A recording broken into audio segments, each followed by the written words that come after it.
Hi everyone, welcome to my craft room this afternoon. So today we're going to be working on Buster the teddy bear. So he comes with a topper for the front of your card.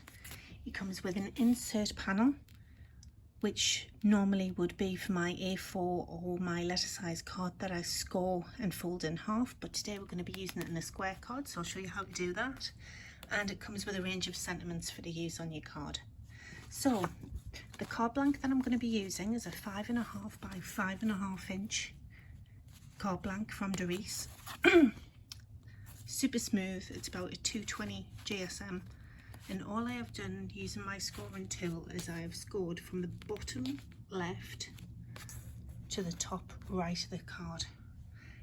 So I've scored the line down there, hope you can see it, so that when you open the card it will create your side twist easel, and then your topper sits on the front.